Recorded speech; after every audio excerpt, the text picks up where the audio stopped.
नमस्कार, SNB crime talks में आपका स्वागत है। आज की हमारी इस घटना की शुरुआत होती है उत्तर प्रदेश के प्रयागराज से। प्रयागराज में खेलापुर नाम का एक गांव है और इसी गांव में रहने वाला रमाकांत अपने परिवार के साथ बिल्कुल खुशहाल रहता था। रमाकांत की पत्नी कांता देवी और इन दोनों की एक बेटी थी मंजू। रमाकांत, कांता देवी और मंजू अच्छे से अपने परिवार में रह रहे थे। इनके पास 4 भैंसे और भैंसों का दूध निकाल कर बेचा करते थे और इससे परिवार का गुजारा चल रहा था। इनके पास खुद की खेती थी। 2022 की बात होती है। ये जो कांताराम होता है, जिसका मूल नाम रमाकांत भी था, ये अपना कुट्टी मशीन चालू करता है तो बिजली के तेज धक्के से इसको करंट लगता है और मौके पर ही इसकी मौत हो जाती है। कांता और जो मंजू होती है, ये बिल्कुल निराश हो जाती है क्योंकि उनका जो साया था, उनके परिवार का जो आधार था, वो गुजर चुका था। अब घर की सारी जिम्मेदारी कांता और इस मंजू पर आ जाती है। कांता जो कि कभी कभी बीमार भी रहती थी। अब ये कांता और मंजू अपने पिता पति का देहांत होने के बाद दोनों खुद ही खेत में चली जाती और खेत से चारा वगैरह काट कर घर पर लेकर आती, गाय भैंसों को खिलाती, दूध निकालती और दूध बेचा करती। ऐसे ही दिन गुजर रहे थे। घर से खेत थोड़ा दूरी पर था तो दोनों साथ में चली जाती थी। एक दिन इस कांता की तबीयत अचानक से बहुत ख़राब हो जाती है और ये जो मंजू होती है अपनी माँ को देखकर कहती है कि माँ, आज के दिन तुम यही आराम करना, मैं खुद अकेली जाऊंगी खेत में और चारा काट कर ले आऊँगी। अब कांता को भी दूसरा कोई रास्ता नहीं था तो कांता कहती है ठीक है। अब मंजू जाते खेत में चारा वगैरह काटती थी और अपने घर पर लेकर आती थी, गाय भैंसों को खिलाती थी। 2-3 दिन गुजर जाने के बाद भी मंजू की जो माँ थी कांता देवी, वो ठीक नहीं हो रही थी, वो बीमार ही रहा करती थी। तो एक दिन ये मंजू खेत में गई हुई थी अकेली। तो ये कांता सोचती है कि मेरी जवान बेटी है, ये अकेली खेत में जाती है, अच्छा नहीं लगता, कुछ ऊंच नीच इसके साथ हो गया तो क्या कौन जिम्मेदार होगा। तो ये कांता रमेश को कॉल करती है और उसे कहती है कि तेरी बहन अकेली ही खेत में जाती है, मेरी तबीयत खराब है, तो तू मेरे घर पर आ जा 7-8 दिनों के लिए और तेरी जो बहन है मंजू, इसके साथ तो खेत में चारा काटने के लिए उसके साथ में जाया कर। तो ये जो रमेश होता है, ये रमेश कहते हैं कि ठीक है, मैं पिताजी से पूछता हूँ और तुम्हारे यहाँ आता हूँ। रमेश वहाँ पर अपने माता पिता से पूछता है और यहाँ पर आ जाता है। अक्सर जो रमेश था वो मंजू का चाचा का लड़का था और यहाँ पर आने के बाद अब ये रमेश अपनी चाची को कहता है कि चाची आप टेंशन मत लो, अब मैं आ गया हूँ, मंजू का ख्याल रखूँगा, साथ में जाऊँगा, चारा वगैरह काट कर लेकर के आऊँगा। कांता भी खुश हो जाती है और इस तरीके से ये जो रमेश और मंजू दोनों साथ में खेत में जाया करते थे। हंसते खेलते बातें करते करते खेत में जाते, वहाँ पर चारा काटते और घर पर लेकर आते। 2 दिन गुजर जाने के बाद एक दिन ऐसे ही रमेश और ये जो मंजू थी, ये खेत में गई हुई थी। अचानक से वहाँ पर चारा काटते वक्त मंजू के ब्लाउज़ के अंदर कुछ कीड़ा घुस जाता है, वो उसे काटने लग जाता है। मंजू को दर्द हो रहा था, वो वहाँ पर सब कुछ भूल जाती है और अपना दुपट्टा निकाल कर अपना ब्लाउज़ साइड में करती है और वो कीड़ा निकाल देती। लेकिन वहाँ पर ये सब देख रहा वो जो रमेश था, वो बिल्कुल वहाँ पर अपना आपा खो देता है। मंजू की ऐसी जवानी देखकर वो भूल जाता है कि ये मेरी चाचा की लड़की है, मेरी बहन है। अब ये जो रमेश है उसके पास आता है और उसे बैड टच करना शुरू कर देता है। उसे कहता है कि चल खेत में जाते हैं, तू जवान हो गई है।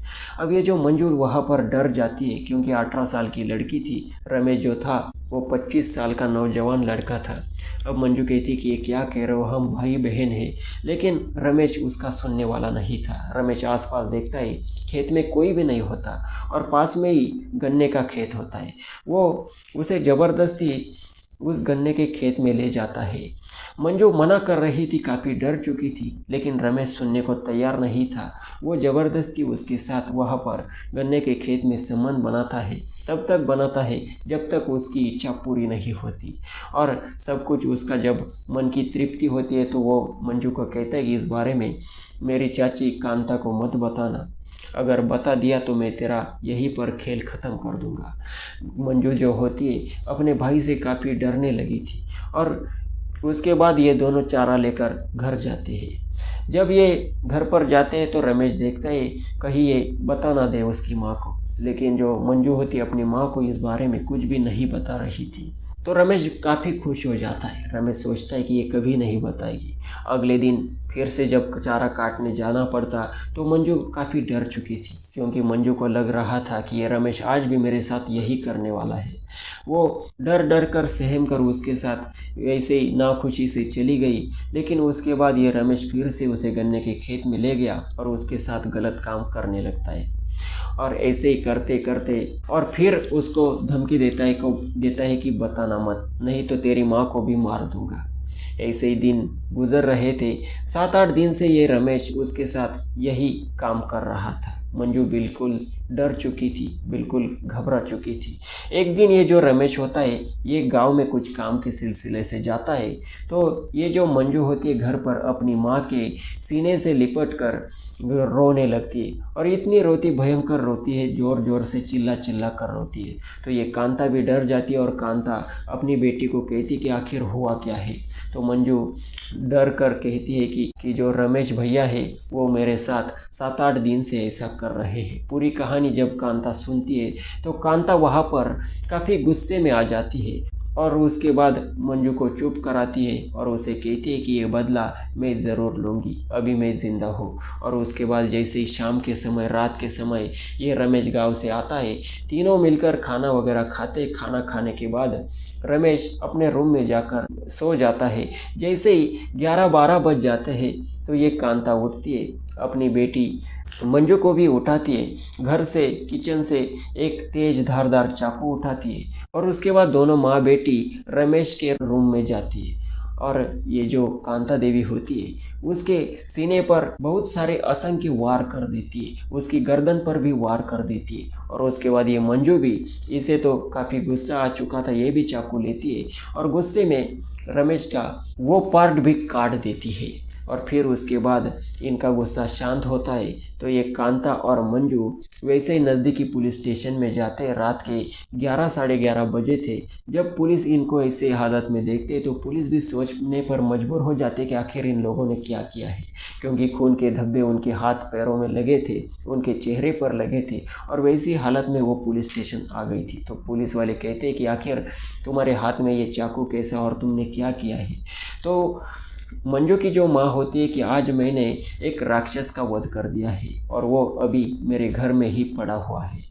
जब पुलिस सारी बात सुनती है, कांता देवी के घर पर जाती है तो देखती है कि वहाँ पर रमेश की डेड बॉडी पड़ी हुई है। उसके शरीर पर असंख्य वार किए गए हैं और उसका वो पार्ट भी कट चुका है। पुलिस उसका पोस्टमार्टम वगैरह कराती है और यहाँ पर पुलिस कांता देवी और मंजू देवी दोनों के ऊपर गंभीर धाराओं में मुकदमा दर्ज करने के लिए मजबूर हो जाती है, क्योंकि इन लोगों ने कानून को हाथ में लिया था। दोस्तों, इस घटना के बारे में आपकी क्या राय है?